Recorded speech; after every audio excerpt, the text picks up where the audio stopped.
Just ignore that. Alrighty, guys. Alrighty, guys. Welcome back to our bonus video for F1. We are excited to do this. We have a lot to talk about today, so hang on tight.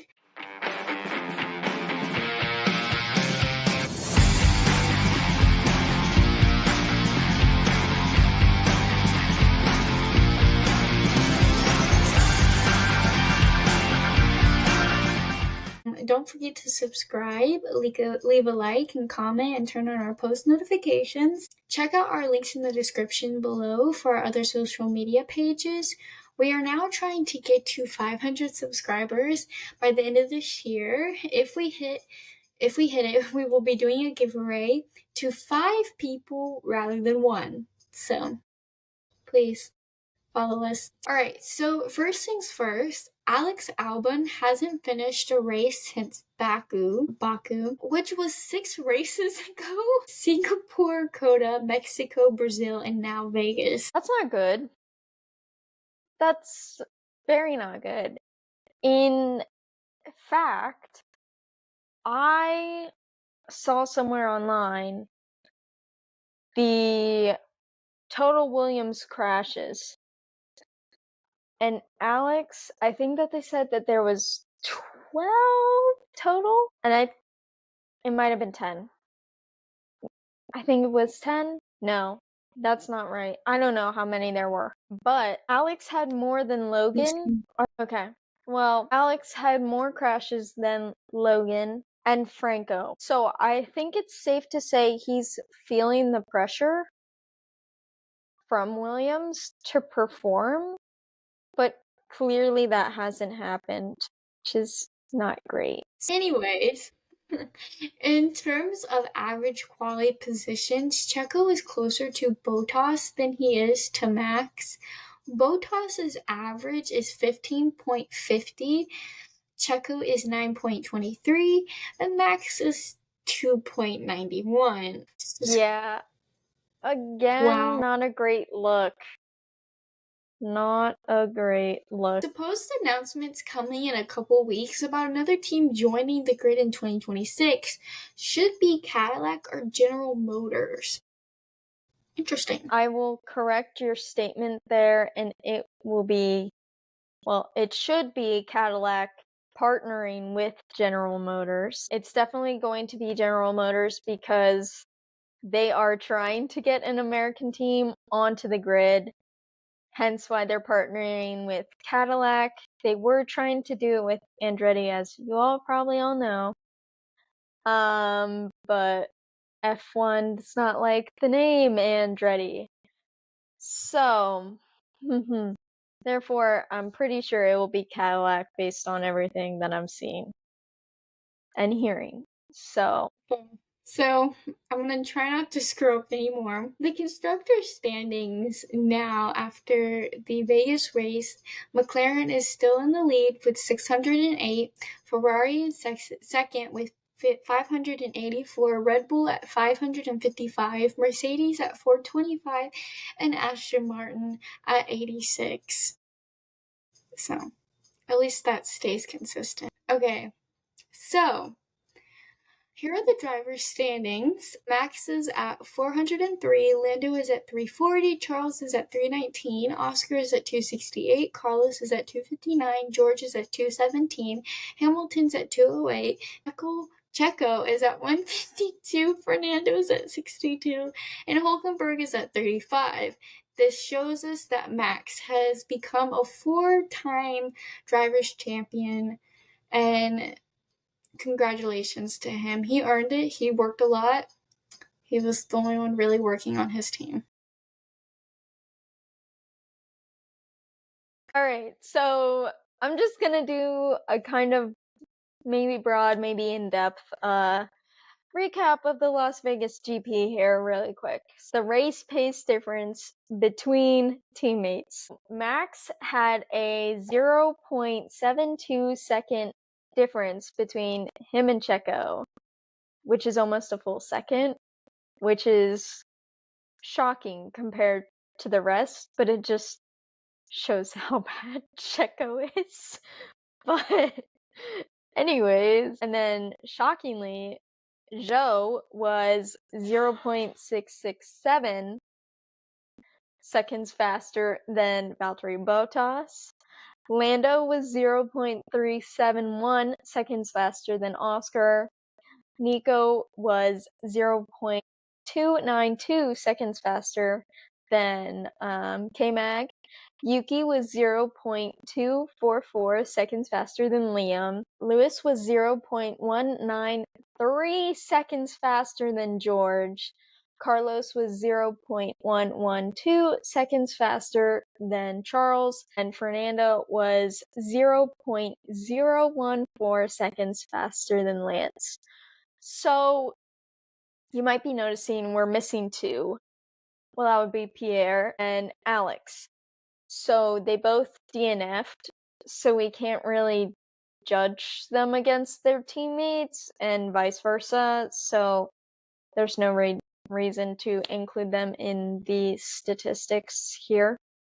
I don't know if I feel like the one that's the most surprising to me, just based on how the race was going and not just looking at these numbers, is Lewis over George. Because I know we didn't say this already, but George won the Vegas Grand Prix.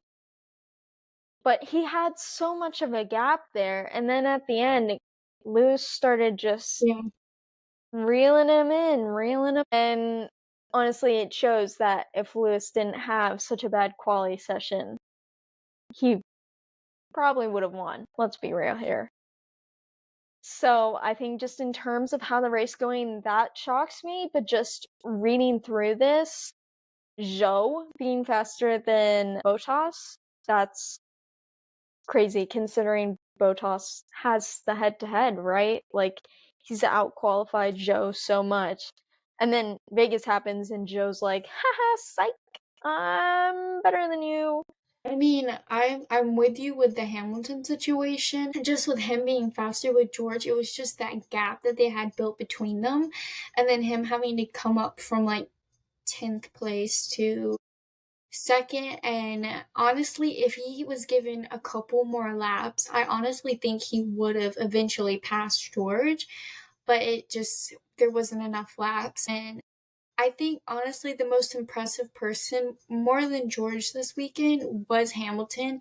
He kept throwing in those fastest laps, and he was a machine this weekend, and I just think he deserves all the praise he's getting just from his just the race in general. I think he was the best racer on the grid. But I think the team also helps with that situation.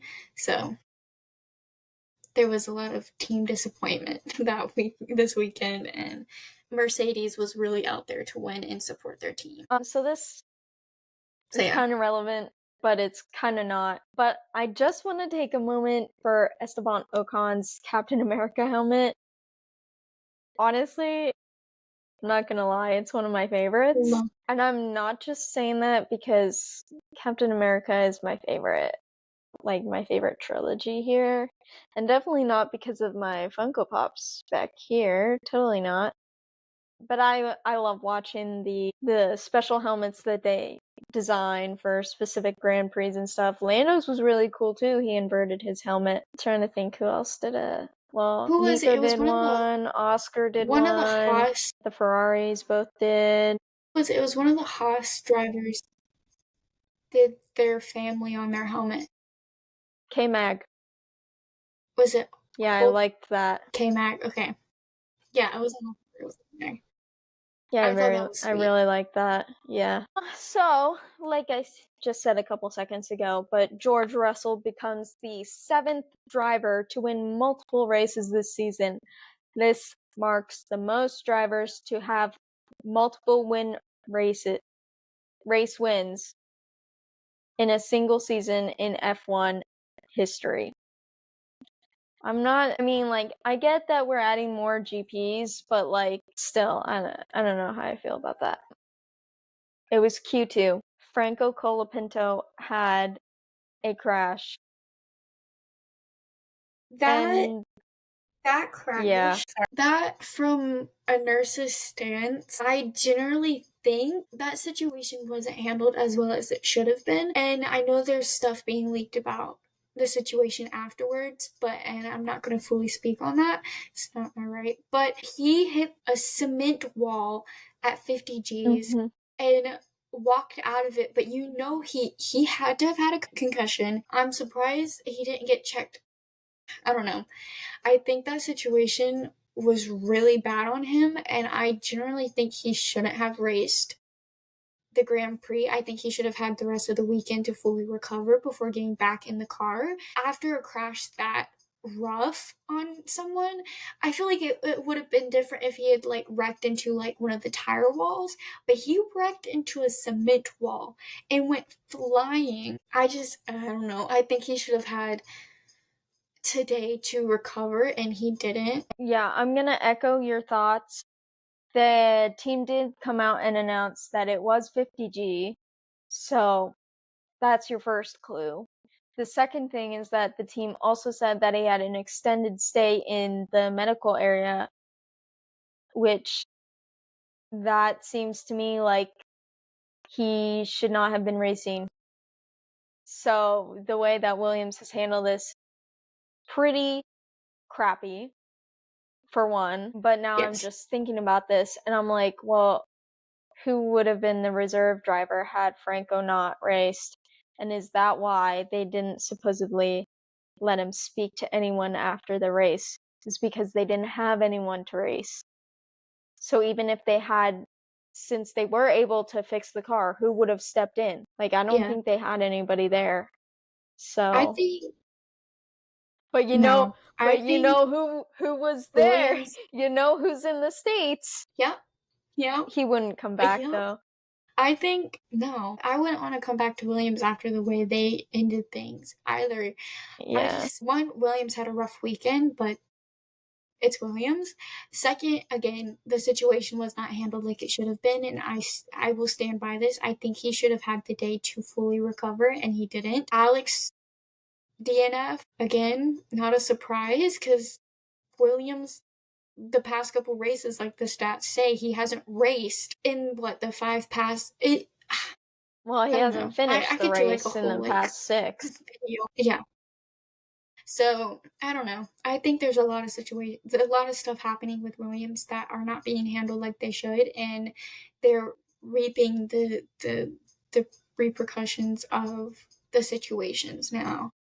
And They were definitely that's my using 2 their cents on it. worst driver as the Anyway, scapegoat there. yeah, I want to talk about the McLaren situation. I don't think it was the driver's fault. I think it was the strategist and just the team in general coming out with poor plans, and things could have been avoided if they had just boxed Lando early and had handled the situation better tires, better situations. And I think the race would have ended differently if they had also, again, if we're talking about boxing and tires and stuff, let's talk about Carlos asking to be boxed multiple times, and when he goes in to get his tire changed like he's asked 4 times, his mechanics are not prepared for him. I think Vegas had a lot of issues this weekend with boxing. Sorry.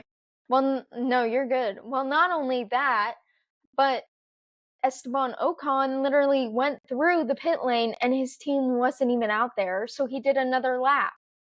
And then on top of that, Lance Stroll didn't even have his radio the entire race. It was rough.